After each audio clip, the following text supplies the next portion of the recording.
Buenas noches, bienvenidos a Médico de Cabecera por Conexify.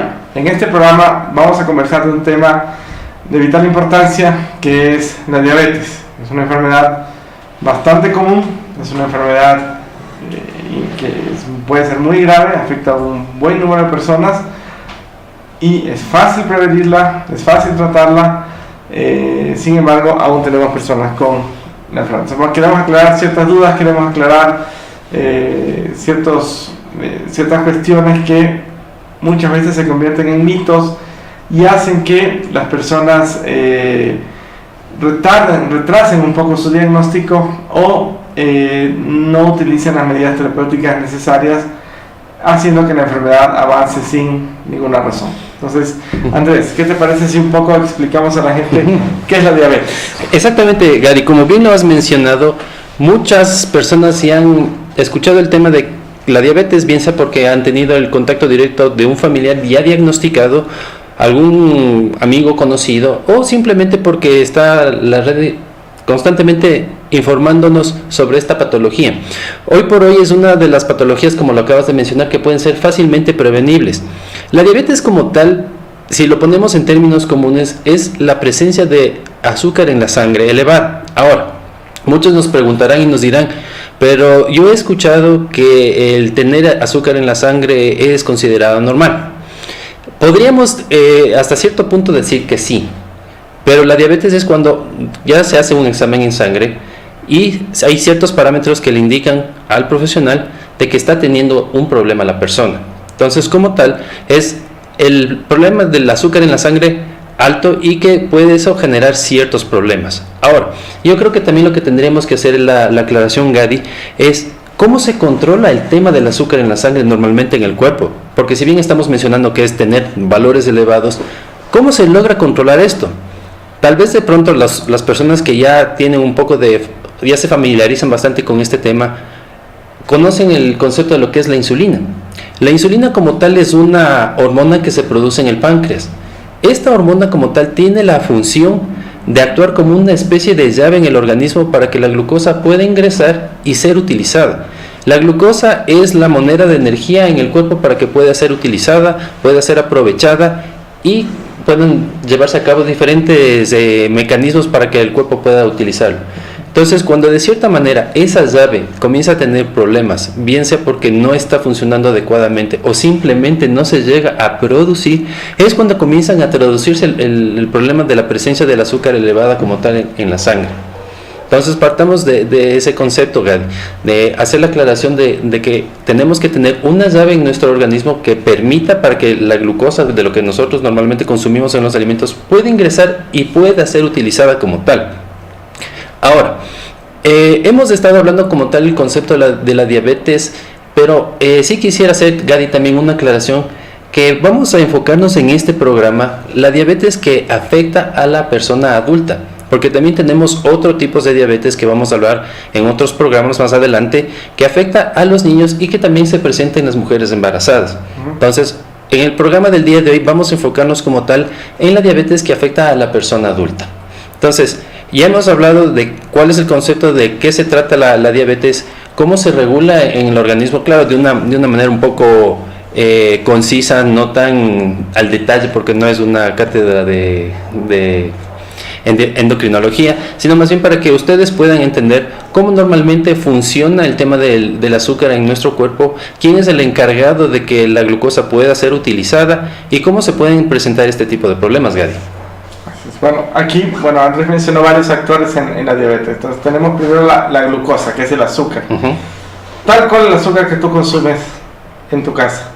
¿Sí? El azúcar es el producto final de degradar otros alimentos. Entonces, el azúcar, ¿cuál es la función del cuerpo? El azúcar es importante en el cuerpo. Es decir, el azúcar provee la fuente más rápida de energía para los seres humanos. Entonces, si tú no tienes azúcar en la sangre, lo que vas a tener es debilidad, te puedes desvanecer, ¿sí? Te puedes desmayar. No sé si has visto, muy común cuando hay eventos escolares muy largos, ¿sí? Y los chicos a veces no desayunan y empiezan a caer uno tras otro. Entonces es porque se quedaron sin combustible. Entonces digamos que la glucosa es el combustible del cuerpo, el combustible más rápido del cuerpo. Hay otros, pero este es el de uso más rápido. Segundo criterio que es importante tener claro, el cuerpo humano se mantiene en equilibrio. Hace un gasto de recursos impresionante para mantener un equilibrio que sea saludable. Pero muchas veces este equilibrio se puede romper, ¿sí? Por exceso en este caso, por exceso de alimentación, exceso de peso.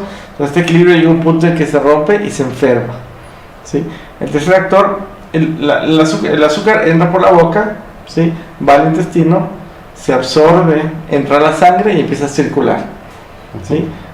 Que circula en la sangre es peligroso porque, digamos, en resumen, el azúcar en la sangre es tóxica, es un veneno, digamos.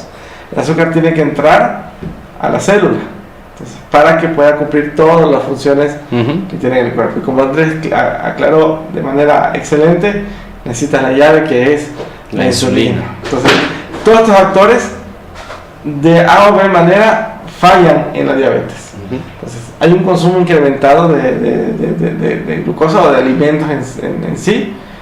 Hay un estado físico del cuerpo malo, generalmente son personas obesas, son personas con síndrome metabólico, son personas con ya ciertas alteraciones. Tienen una insulina que no puede actuar adecuadamente. Entonces, juntas todo esto, y aparte la insulina primero no actúa y segundo se produce en menor cantidad. Exacto. Entonces, y el punto resultante es lo que todo el mundo conoce comúnmente, el azúcar en la sangre. Y es real, es decir, la gente dice, ¿tiene diabetes? No, no tengo. ¿Tiene azúcar en la sangre? Sí, claro, eso me diagnosticaron hace. Exacto. Es muy común ese término. Entonces, y es real, o sea, es que es súper intuitivo el término. Claro que hay un montón de procesos complejos, ¿sí? Entonces, ¿qué hace por qué nos preocupamos tanto de que la sangre tenga un nivel de glucosa circulante muy alto? ¿Qué podría pasar, Andrés? ¿Qué pasa con esto? Porque si el azúcar nos da energía, tú dirías, no, pues si tienes un montón de azúcar en la sangre, tendrías súper energía. Exacto. Pero no es así. Claro, lo que pasa es que como muchos de los procesos crónicos que se presentan en el cuerpo humano, no te dan síntomas evidentes de un exceso. Algo similar ocurre con el tema de la presión alta. Son enfermedades que no te dan de entrada indicios claros, por decir, si yo me tomo una lata de un refresco, no voy a tener, por decir yo, a los 20 minutos la manifestación como tal del exceso de calorías que acabo yo de consumir. Entonces, esto se viene acumulando al pasar del tiempo y cuando ya comienzan a presentarse las complicaciones por afectación a diferentes partes del organismo, es que comienzan a presentar los diferentes síntomas las personas. Pueden quejarse lo más común, por lo que muchos de los pacientes que han venido a la consulta, vea doctor, ¿sabe qué? Tengo disminuida la sensibilidad, sobre todo en los pies, a tal punto que me he dado cuenta yo en el baño que he encontrado un montón de lastimados y que están comenzando a infectarse. Otras personas comienzan a manifestar o tener molestias a nivel visual. Vea doctor, ¿sabe qué? Si bien yo tengo lentes por mi edad, pero he notado que comienzo a sentir la necesidad de usar otro tipo de medida.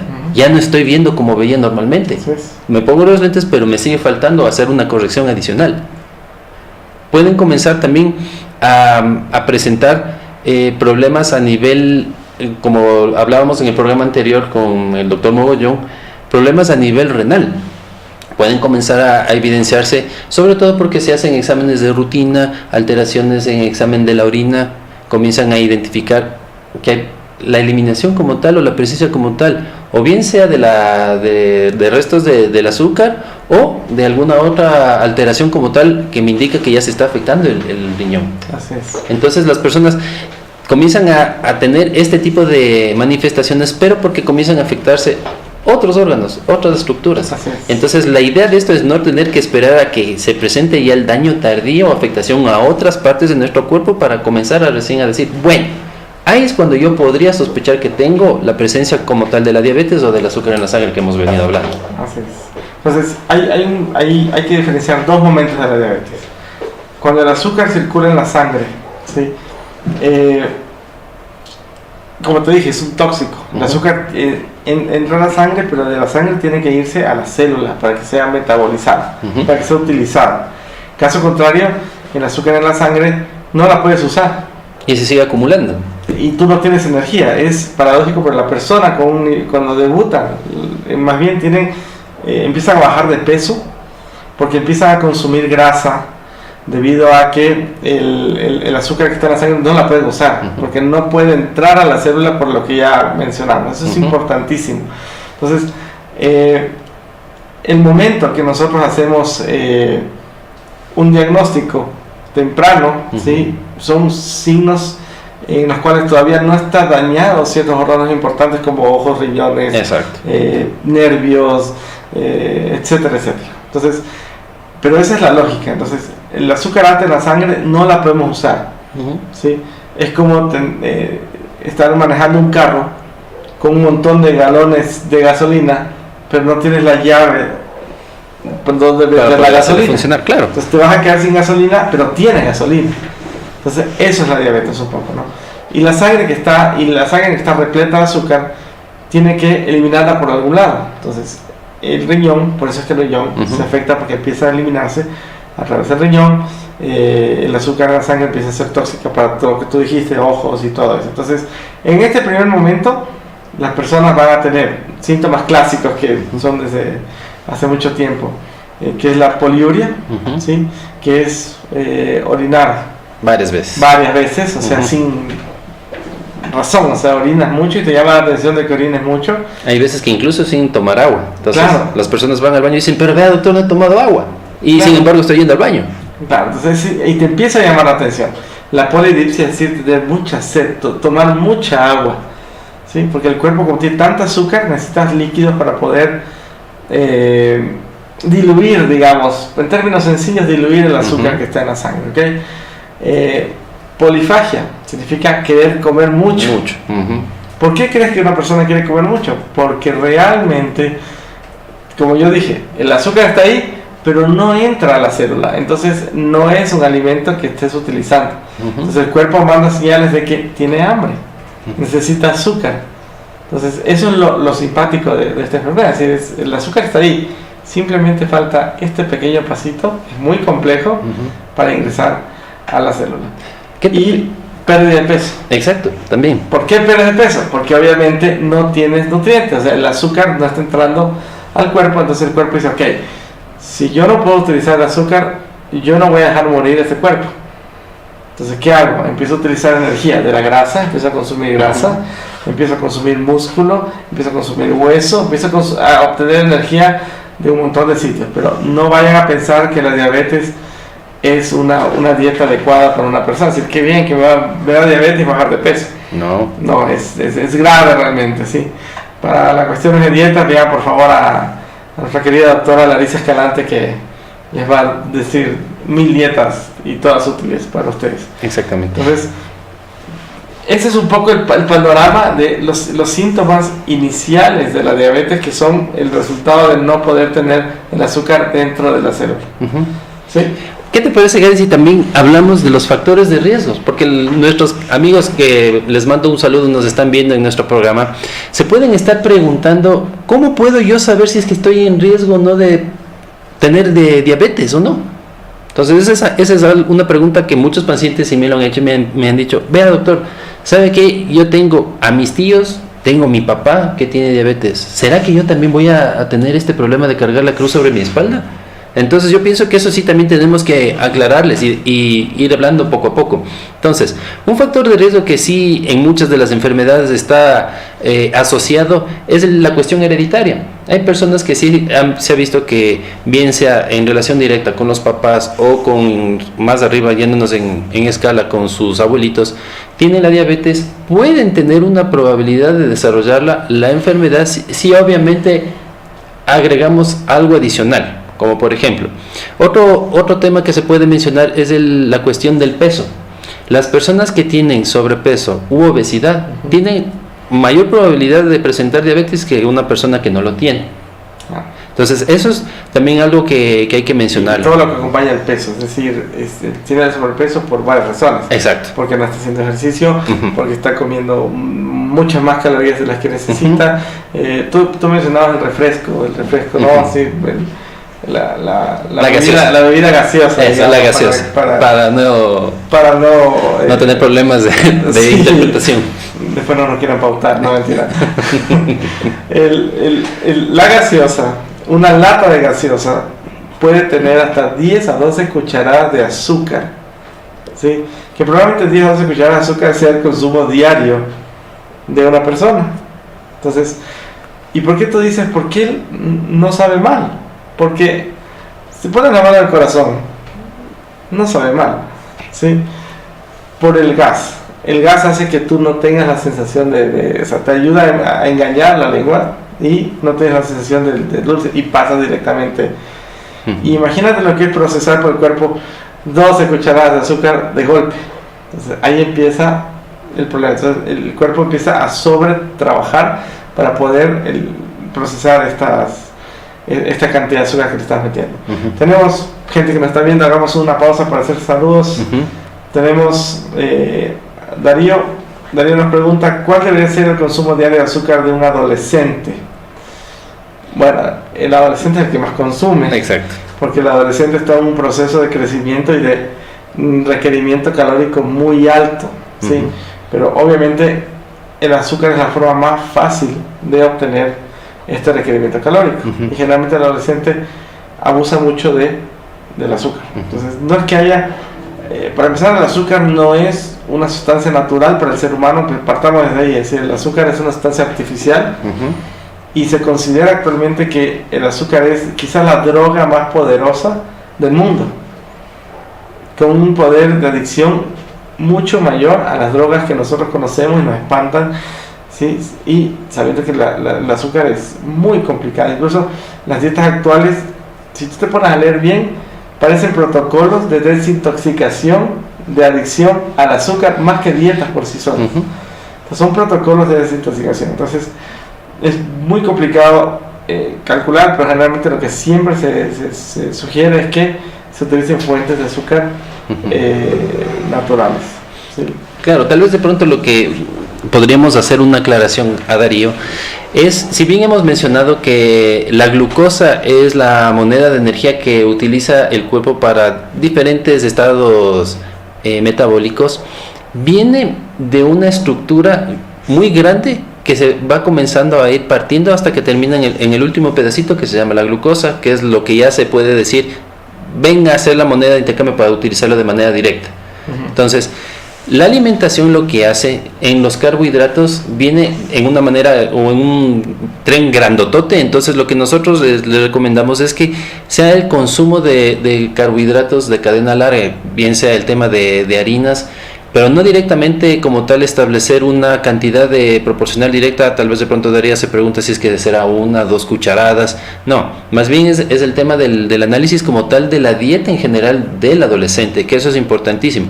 Y que claro, obviamente si eso ya lo has mencionado, el tema de la bebida gaseosa, si se hace muy frecuente, la energía que ingresa es de tan alta cantidad que comienzan a presentarse los problemas que ya lo describió Gadi hace un momento. Tengo demasiada energía, pero si yo no tengo la cantidad suficiente de llaves, o tal vez de pronto esa llave no puede funcionar adecuadamente, ahí pueden comenzar a presentarse los diferentes problemas, Gadi. Así es. Entonces, para responder esto, generalmente la dieta no se calcula con azúcar, se calcula con calorías día. Exacto. Y esas calorías tienen que provenir de carbohidratos, tienen que provenir de grasas, tienen que provenir de la proteína, tienen que provenir, bueno, de los vegetales muy poco proveen otro tipo de nutrientes. Entonces, el armar una dieta balanceada es el éxito. O sea, realmente tratar de que el plato tenga los porcentajes adecuados de cada tipo de fuente de energía. Eso creo yo es el... Claro, que los adolescentes con su ritmo de crecimiento y de desgaste calórico, o sea, sí requieren, obviamente te vas a dar cuenta de... Exacto. Y un tip, Darío, hay la página de la FDA en donde nos hace un ejemplo de cómo hacer un cálculo sencillo con respecto a cómo debería considerarse la alimentación en este punto claro que mencionabas del adolescente, donde también habla sobre la actividad física, que eso es lo interesante de esta aplicación. Si bien antes se hablaba solo estrictamente de debemos consumir tanta cantidad de carbohidratos, de proteínas y grasas como lo mencionaba Gadi, pero también lo empata con la realización de la actividad física para tener una idea más clara de saber exactamente cuánto tiene que consumir en función de lo que la persona está haciendo como actividad física como tal. Tenemos otra pregunta. Patricia dice: buenas noches, felicidades, excelente programa, gracias Patricia. Dice: ¿qué tipo de endulzante recomienda usar? ¿Panela, azúcar morena, azúcar blanca o stevia? Verás, ahí yo hago una aclaración. Yo he tenido la suerte de participar directamente en el proceso de la elaboración como tal del azúcar. Entonces, el azúcar como tal se debe obtener de una fuente grande. En nuestro medio es la caña de azúcar. Entonces la caña de azúcar, luego de haber sacado el jugo, lo que se hace pasa por una serie de procesos hasta que termina en el azúcar blanca. El punto intermedio antes de que quede el azúcar blanca es el azúcar morena. Pero a la final el aporte calórico de la una y de la otra es exactamente lo mismo. No hay diferencia. Porque muchas veces, ahí sí creo que vamos a aclarar el mito que dicen: no, ¿sabes qué? Tienes que consumir el azúcar morena porque el azúcar morena es la sana. La blanca es la mala. No, las dos a la final dan el mismo tipo de valor calórico. No hay diferencia como tal. Lo único que es la diferencia es el aspecto en el color y tal vez de pronto en el sabor. Pero a la final las dos tienen la misma cantidad de calorías que aporta. Ahora, con el tema de estos otros edulcorantes, que pueden ser desde la sacarina, que puede ser la sucralosa, puede ser el stevia, son compuestos químicos alternos que sirven simplemente para dar la sensación del gusto dulce como tal. Reemplazar la droga. ¿Ah? Es una droga. Reemplaza la droga con una droga que se parece, o sea, con un sabor que se parece, pero realmente es un reemplazo. O sea, lo que actualmente se está recomendando en los últimos enfoques dietéticos es no reemplazar, es realmente cambiar el estilo de vida hacia, o sea, sin reemplazar. Es como el tabaco, ¿no? Tengo el tabaco, el cigarrillo normal, y lo reemplazo con un cigarrillo electrónico. Entonces lo que estás haciendo es quitando ciertos elementos dañinos, pero a la larga estás teniendo o sea, la idea es que esa persona llegue a un nivel tal de madurez psicológica que definitivamente deje de fumar. Entonces es difícil, no es fácil, es muy muy complicado realmente.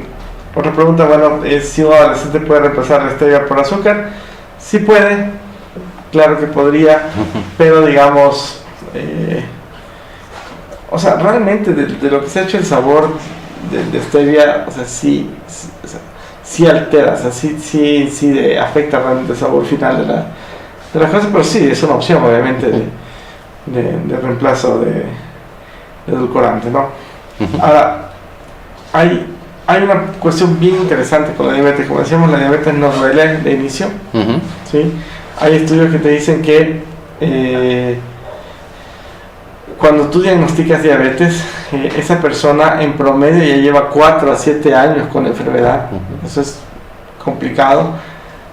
Y lo más grave aún es que de estas personas diagnosticadas, un buen porcentaje ya tiene afectación de órganos importantes como los ojos, como los nervios, como el riñón. Entonces, por eso es bien importante hacer controles a estos pacientes. O sea, la diabetes es una enfermedad que se debe pesquisar, que se debe tamizar, es decir, que se debe buscar en personas de riesgo, aunque no tengan la enfermedad. Exacto. Pero que ya tienes riesgo, te voy a hacer el examen de una manera regular para ver si es que realmente el rato que desarrollas, iniciar el tratamiento de manera importante, de manera rápida y de manera... Claro, como hemos mencionado el tema de los factores de riesgo, ¿no? Si estamos hablando de una persona, no me malinterpreten, pero si está un poquito pasado de peso, que tenga el tema de la presión alta, que tenga antecedentes familiares, que tenga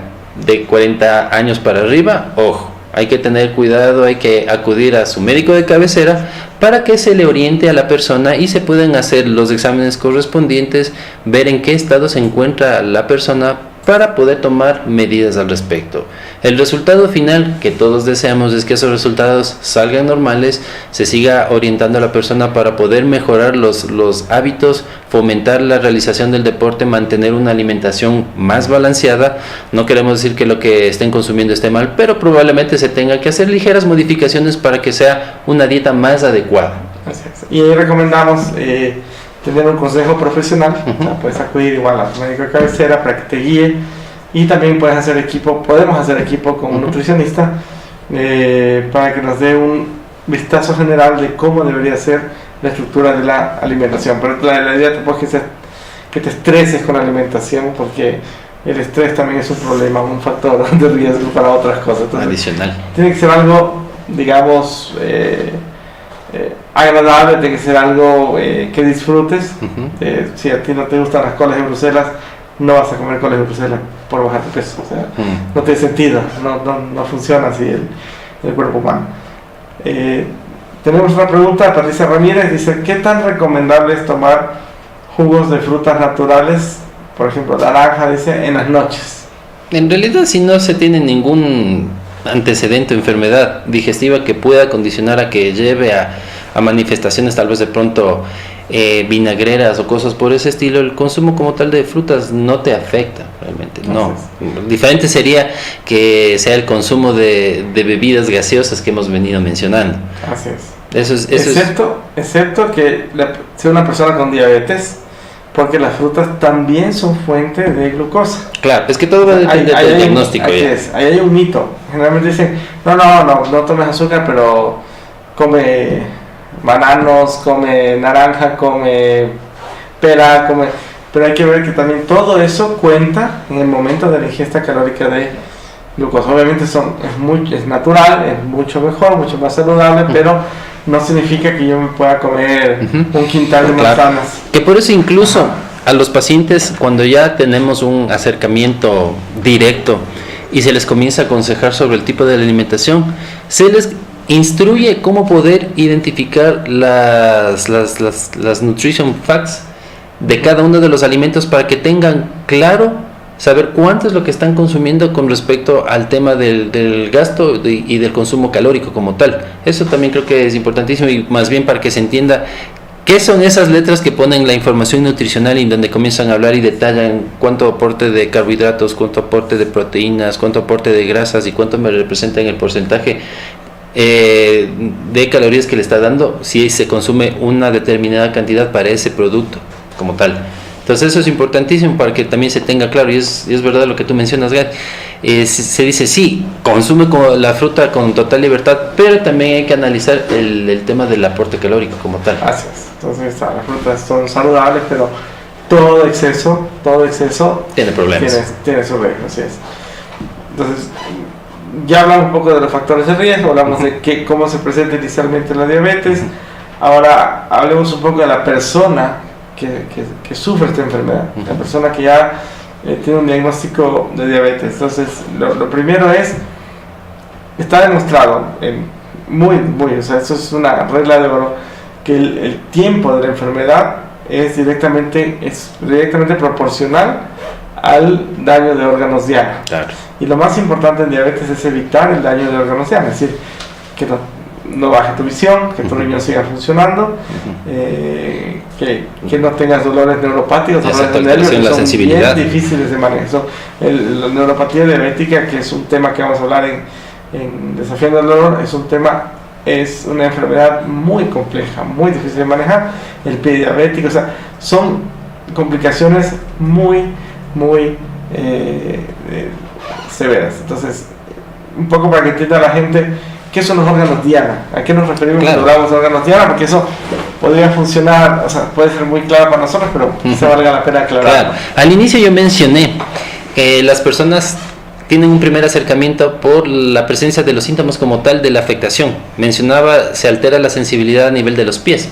Entonces, eso es el hablar de la afectación como tal, específicamente a dónde va a hacer más daño la diabetes. Hemos hablado de la parte visual, se afecta a la retina, se compromete, dependiendo de qué, como mencionabas, el tiempo de evolución que ha presentado o tenga la enfermedad como tal la persona. El tema de la afectación como tal al riñón, se presenta alteraciones, lo hemos mencionado con la identificación mediante exámenes, problemas a nivel cardíaco. Ha habido casos, yo vi en la emergencia una persona que acudió porque sentía una ligera molestia y en realidad lo que estaba era infartándose, pero la persona era diabética, pero tenía una diabetes mal compensada y que obviamente ya le afectó la sensibilidad. Pero se le hicieron los exámenes y claro, se estaba infartando y con un infarto bien considerado. Entonces, y el infarto duele, ojo, no duele muchísimo. Como en las películas, te agarra y te cae al piso, así, tal cual. Es súper dramático, pero la persona llegó con una ligera molestia.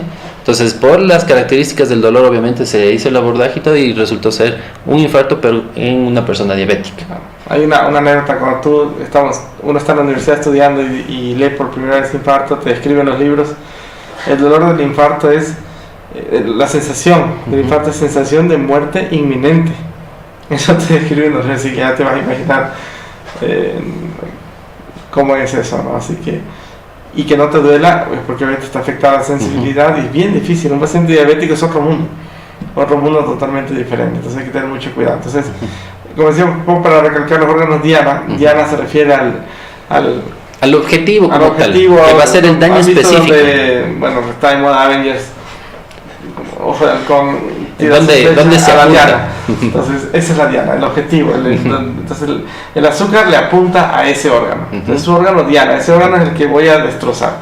Entonces, y son órganos nobles, son órganos, bueno, realmente son nobles, es mentira, todos los órganos son nobles, son importantísimos en el cuerpo, pero son órganos difíciles de manejar, difíciles de reemplazar. Si no, ya cuando invitemos a Iván Mogollón a hablar de diálisis, se va a dar cuenta lo difícil que es reemplazar un riñón. Claro, y afecta también al tema de los vasos. Entonces, por eso comienzan a presentarse las alteraciones bien mencionadas, el tema del pie diabético, pero también afecta a nivel vascular, a nivel del cerebro. Entonces, son personas que también son propensas a que puedan presentar un derrame. Así es. Para que los amigos lo entiendan. Y actualmente las principales causas de muerte son cardiovasculares. Ya eso de morirse por una infección ya quedó en el pasado, ahora nos morimos infartados. Y de esos pacientes, la mayoría son diabéticos o hipertensos, que hipertensión es una de las enfermedades que vamos a hablar también. Pero, y viene otra cosa, es como que el mundo se puso en contra del ser humano. Es más frecuente que un paciente con hipertensión tenga diabetes, o sea que las dos coexistan, es más frecuente de lo que pensaríamos. Entonces, las dos juntas es terrorífico. Entonces, por eso es que nosotros lo que queremos transmitir acá es en el control, la identificación temprana, el cuidado de los estilos de vida, que son útiles, muy útiles realmente en el manejo global de la diabetes. Y también el antecedente que también me olvidé de mencionar es el presentar el tema de colesterol elevado en sangre. Ese también es otro factor de riesgo importantísimo, lo has mencionado. Una persona con la presión alta puede tener la diabetes y al mismo tiempo también tener la presencia del colesterol alto en sangre. Entonces, bien hablan las leyes de Murphy, ¿no es cierto?, que se complican más las cosas. Entonces, esa es la intención de hacer, como lo mencionabas, el diagnóstico temprano. Si yo tengo factores de riesgos, yo debería acercarme donde mi médico de cabecera para que me oriente y saber y conocer en qué estado yo me encuentro actualmente. Y según eso tomar las medidas, como bien lo hemos mencionado, contar con el apoyo de otros colegas que nos puedan orientar y darnos más pautas sobre cómo manejarnos de mejor manera, si es que eventualmente también hay afectaciones a órganos diana. Y aquí también yo quiero recalcar algo, incluso los médicos ocupacionales en la actualidad ya asumen un rol, no solo, la gente piensa que el médico ocupacional ve que si tú sigues cómoda o si te duele la espalda o si te el túnel carpiano por la computadora, pero no, realmente incluso los médicos ocupacionales también son actores clave en la identificación del riesgo cardiovascular, del riesgo metabólico, de diabetes, de hipertensión. Entonces, claro, si ves, yo tuve una experiencia en el Oriente con los médicos ocupacionales y ellos, claro, lo que analizaban era el buffet donde comían los trabajadores, era enorme. era enorme. Realmente los platos tú no los medías por peso, los medías por altura. Un plato siquiera era de este tamaño. Entonces, claro, era carbohidratos, sobre grasa, sobre esto. Entonces, claro, yo decía, no, trabajamos un montón, por lo tanto comemos un montón. Y eso es un factor de riesgo. Entonces, los ocupacionales también están muy pendientes de...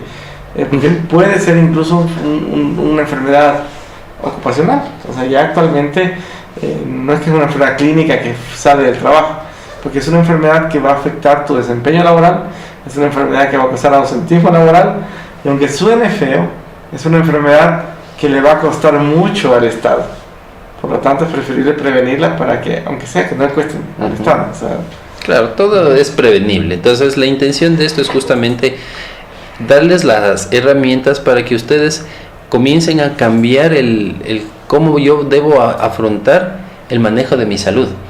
En los programas anteriores eso es lo que nosotros hemos estado fomentando para que ustedes comiencen a aprender a ser actores de cómo yo debo aprender a cuidarme mejor. O sea, cambiemos ese chip en donde yo tengo que ir solo a hacerme atender al médico cuando yo tengo ya un problema muy específico. Más bien la intención es tratar de acudir para yo pedir consejos y saber cómo yo poder tomar la mejor decisión. Entonces, ya tienes el paciente con diabetes, hay que manejarlo. Entonces, Exacto. el manejo tiene un fuerte componente de estilos de vida, dieta, actividad física. Este paciente tiene que ser el más saludable del grupo porque tiene que cuidarse un montón. Así es. Y adicionalmente no vamos a profundizar mucho en medicamentos, pero hay medicamentos orales y hay medicamentos inyectables que se utilizarán dependiendo del tipo de diabetes, de los antecedentes de la persona. Y lo que sí quiero aclarar aquí, la insulina no te deja ciego. Lo que te deja ciego es la diabetes. Entonces, hay un caso en un hospital X, que ha sido el nombre de un hospital, en el externado, que tú estás empezando tu vida hospitalaria recién ahí. Y en este hospital, el externo era el responsable de poner la insulina a todos los pacientes con diabetes del hospital. Entonces tú ibas repartiendo insulina, todos los pisos por servicio repartiendo insulina. Entonces, en mi primera noche de repartición de insulina, tú te sientes como Santa Claus, ¿verdad? Un poco repartiendo insulina a todos. Yo preparo la insulina y la paciente empieza a llorar y a gritar, porque me pregunta, ¿qué es eso? Y le digo, ¿cuál es la insulina que le vamos a poner, no? Y empezó a llorar porque dijo, o sea, me voy a morir, porque ya siempre hay una vecina, no sé de dónde salen, pero siempre hay una vecina que quiso ser médica y no lo logró y da consejos gratis de salud. Que una vecina le ha dicho que el rato que ella le van a poner insulina, prácticamente su muerte está ya a la vuelta de la anunciada, esquina, sí. anunciada. Así es. Entonces, bueno, después salí de ese trauma, le dije, no, intentando explicar, no, la insulina es lo que tienes en el cuerpo, estás poniéndote lo que tienes en el cuerpo, o sea, realmente estás reemplazando lo que te falta. Exacto. Así de sencillo. Subo y había un cardiólogo que estaba hospitalizado, me ve con asombro, le pongo la insulina y me seguía viendo con asombro y me dijo, oye, pero yo ya me la puse. Entonces, claro, me había dicho antes de que se la ponga. Entonces son mis dos experiencias. Y claro, uso mucha insulina, así que en cambio el azúcar se baja mete demasiado. a la célula toda y te quedes sin azúcar en la sangre, y eso también es un problema. Complicado. Claro. Sí, el pobre tuvo que comerse unas 10 manzanas y no pasó mayores por suerte, porque si no hubiera sido mi primer encuentro de mala práctica, pero no me avisó, así que éramos jóvenes y listo. Entonces, pero la insulina, digamos, es un medicamento que está muy satanizado y muy, digamos, lleno de mitos, pero realmente es un medicamento que cuando se tiene que usar, se usa. Y no solo hay una insulina, actualmente la tecnología ha desarrollado varios tipos de medicamentos similares a la insulina, digamos, que funcionan bastante bien, y es por eso que la mortalidad de la diabetes actualmente ya no es igual que antes. O sea, el paciente con diabetes tiene una supervivencia mucho mayor que antes. Igual la tasa de amputaciones es mucho menor que antes. Entonces significa que realmente la medicina ha tenido éxito en tratar de combatir la enfermedad. Entonces, pasemos un poco a los objetivos, a tres. ¿Sí? ¿Cuáles son los objetivos? Cuando ya tienes el paciente con diabetes ahí, ¿cuáles son tus objetivos? Esos son ¿qué es lo que tú quisieras para que tu tratamiento logre en ese paciente? Claro. Creo, Gadi, que el primer punto es educar al paciente. Creo yo que si no logramos cambiar la mentalidad va a ser bien difícil, porque por más que nosotros a la persona le indiquemos cómo tiene que alimentarse, cuáles son los hábitos que también tiene que dejar, el tipo de actividad que tiene que realizarlo, la medicación, cuál es el esquema que vamos a tener que manejarlo. Si no se hace ese acercamiento previo, educarle a la persona que entienda que esta enfermedad es crónica. Yo siempre a los pacientes, cuando acuden a la consulta, yo siempre soy franco y honesto, y yo siempre les digo que la diabetes no se cura, se controla. Entonces, que también va a depender del apego, de la importancia del asumir como tal la responsabilidad del autocuidado, para que pueda la persona seguir llevando una vida normal. Eso también es importantísimo aclarar, que la persona diabética controlada puede hacer vida normal. Todo va a depender de las complicaciones que se encuentren y sobre la marcha ir tomando medidas. Entonces, ese es el punto fundamental, poder llegar al acercamiento para que la persona tenga claro sobre cuál es el estado en que se encuentra y cómo vamos a tener que seguir manejándonos, porque también de eso dependerá si es que es eventualmente una persona que utilizará solo pastillas, cómo tendrá que hacerlo, cómo tendrá que cuidarse. Si ya usa insulina, justamente hacer las debidas declaraciones para que no tengamos estos malos entendidos en el que la persona que se utiliza diabetes va a tener X cantidad de problemas. Así es. Muchas de las personas piensan que el ponerse la insulina ya es, como bien mencionabas, ya sentencia de una crónica, de una muerte anunciada. O incluso se da el otro escenario, no sé si te ha pasado, pero yo sí he tenido pacientes que ya se han mal informado y piensan que el hecho de ya administrarse la insulina les permite consumir con libertad todo tipo de alimentos, sobre todo los que son altos de contenido de azúcar. Hay pacientes que le calculan las calorías y se ponen insulina. Bueno, hay una terapia actual que funciona así, que te ponen la insulina de acuerdo a las calorías que consumes en el día, entonces vuelve muy fisiológico el asunto. Pero claro, los pacientes y nuestra competencia Google hacen que ellos calculen y es un riesgo, porque realmente el efecto adverso de la insulina es lo contrario, tener muy poquita azúcar, y eso es muy peligroso también. ¿Sí? Aquí yo quiero un poco aclarar, la idea no es que vayas al médico cuando creas que tengas diabetes. La idea es que retomes esa cultura preventiva, es decir, que vayas al médico de vez en cuando para chequeos preventivos, es decir, no tienes que estar enfermo para ir al médico. Simplemente tienes que ir. Imagínate que la gente, te juro, si yo con el estudio lo demuestro, la gente lleva más al carro a los chequeos preventivos que a sí mismo, te lo aseguro. Entonces, claro, no te saltas un control preventivo de tu auto. Tú de bocho, ¿te saltas algún control preventivo? No, nunca, ¿verdad? Entonces, las personas no prefieren llevar al carro. El carro no le da diabetes, al carro no le amputa más llantas. Exacto. Sí, entonces, que ir al médico. Entonces, puede decir, sí, que los médicos son costosos. No, hay de todo en el sector público, el sector privado, pero por más cara que sea la consulta, te aseguro que el beneficio que vas a obtener de un encuentro, de una consulta preventiva con tu médico de cabecera, va a superar ampliamente lo que tengas que invertir en eso. Entonces, que quede bien claro que tu médico es el que te va a guiar. Hay guías enteras que nosotros utilizamos para prevención, porque aquí nos hacen una pregunta de qué hacer. Es súper complejo. Esto es realmente un proceso de educación, es un proceso de identificar, de buscar, de establecer. Los planes no son iguales para todas las personas. Los planes son a medida de las personas. Imagínate, es un lujo tener un médico de cabecera que tenga un plan a medida. Y en general lo que queremos es que la enfermedad no avance. ¿Sí? O que las complicaciones se retrasen, al menos no aparezcan tan rápido, o que no aparezcan. Ese es un poco el objetivo con la diabetes, pero eso es cuando tienes diabetes. Que no avance. En la prevención, en cambio, es lograr identificar lo más temprano posible una persona que pueda tener diabetes. Entonces, ya se ha mencionado el tema de los factores de riesgo, mis queridos amigos. Entonces, si son personas que tienen problemas de sobrepeso o obesidad, ojo. Si hay familiares que tienen problemas de diabetes, hay que ponerle otro ojo encima. Si adicional de eso, tal vez de pronto tenemos estilos de vida me gusta consumir bastantísimo el tema de las bebidas gaseosas, o tal vez de pronto ya directamente el consumo de dulces, ojo, tengo más de 40 años, ojo. Entonces, esas son pequeñas alarmas que ya me deberían motivar a mí a tener el primer acercamiento con un médico o médico de cabecera, que nosotros siempre les recomendamos, para que se puedan hacer la identificación temprana de eventuales problemas a futuro. Esa es la idea, mis queridos amigos. Perfecto, entonces, bueno, vamos a hablar de diabetes más. Queremos también que nos vayan comentando qué temas, qué problemas de salud, qué enfermedades quisiera ustedes que nosotros tratemos. Pueden escribirnos al WhatsApp, al 093-918-4270. Pueden escribirnos también al Facebook sin ningún problema. Pueden entrar a nuestra página web. Estamos en todo lado realmente. No es excusa, aparecemos en todos los canales de redes sociales. Así es.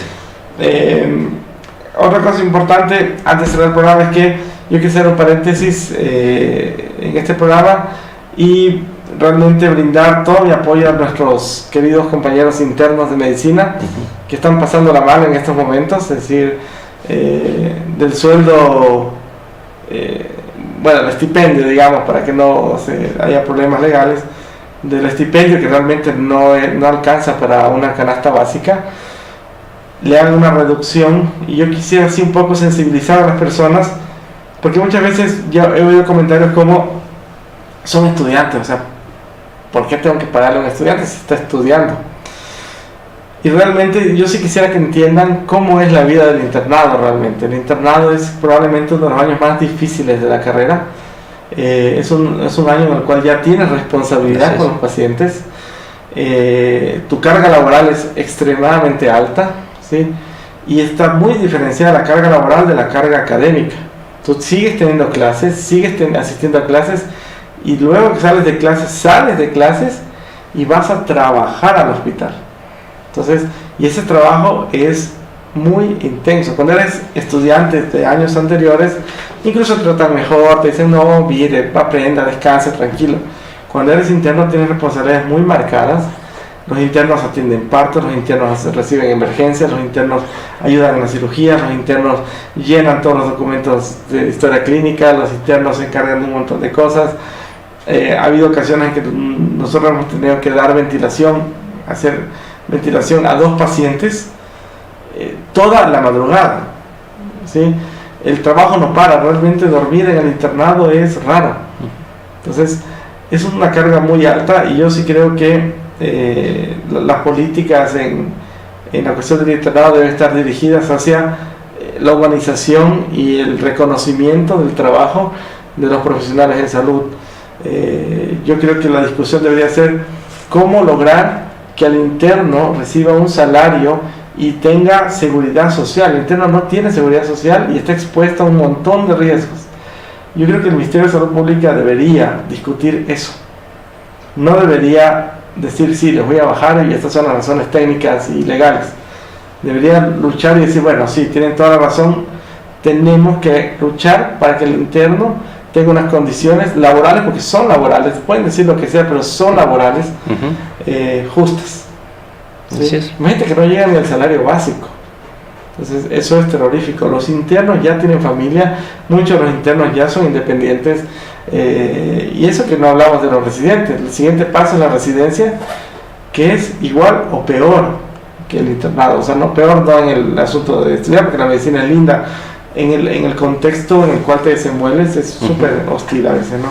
Pero yo sí quiero mandar un saludo a todos los internos de medicina, apoyo total a los internos, y realmente acuérdate del internado, o sea, realmente fue una época muy dura, muy difícil, pero muy linda. Sí, así es, y realmente a nosotros nos pagaban, solo para que vean, hicimos internados hace un montón de tiempo ya, qué pena, ¿no?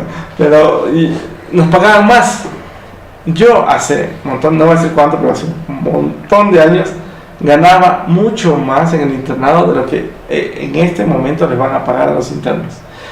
Y también quiero saludar a los internos, no solo son médicos. Quiero mandar un saludo, igual nuestro apoyo a las internas de enfermería, a los internos de nutrición, que tienen mucho más bajo que el médico. Entonces creo que es un problema bien complejo, es un problema que realmente debería haber un mínimo grado de sensibilidad en las autoridades sanitarias. Creería yo, Gary, que más bien debemos apoyar a todo el personal de salud. Lastimosamente, culturalmente no estamos preparados para entender la importancia de lo que es manejar la salud como tal. Si bien nos ponen como las personas que tenemos el conocimiento para poder ayudar en los momentos más difíciles, pero al mismo tiempo si pasa cualquier situación nos ponen todo el peso encima. Entonces, eso sí quisiera que también quede claro, que como profesionales de la salud nosotros damos todo para que ustedes estén con su salud, estén ustedes tranquilos. No nos hemos formado, porque también se malinterpreta que las personas, si llegan a tener algún problema de salud, estamos hablando entre una eventual mala práctica profesional. A nosotros no nos formaron, ni tenemos esa misión, ni siquiera intención de querer hacer daño a las personas. Nosotros por vocación queremos más bien ofertar todo lo que nosotros sabemos, conocemos y hemos adquirido por la experiencia, por el beneficio de su salud, para que ustedes puedan gozar de esa salud. Entonces yo creo, Gadi, que eso es lo que más difícil nos va a costar, el entender. Yo soy de la idea que la salud no tiene costo, que si bien vamos a poner en una balanza, pero creo yo que todo el mundo quiere estar sano. Claro. Y cuando nosotros entendamos y apliquemos ese concepto, las cosas van a cambiar. Así que un saludo y un apoyo a todos nuestros amigos profesionales de la salud. Así es. Y por último también desear un feliz Día de las Madres a mi mamá Guadalupe, a mi esposa Fernanda, que es una madre excelente, a mi hermana Cecilia, todas son las madres más cercanas, digamos, que están alrededor nuestro, ¿no? Uh-huh. Sí, un saludo a todas nuestras madres queridas que nos están viendo. Yo personalmente le mando muchos abrazos a mi querida madre, espero que me esté viendo.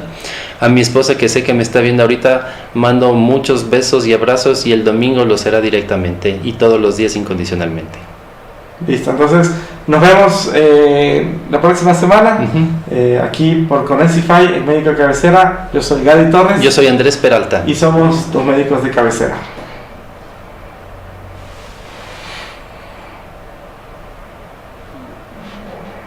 No.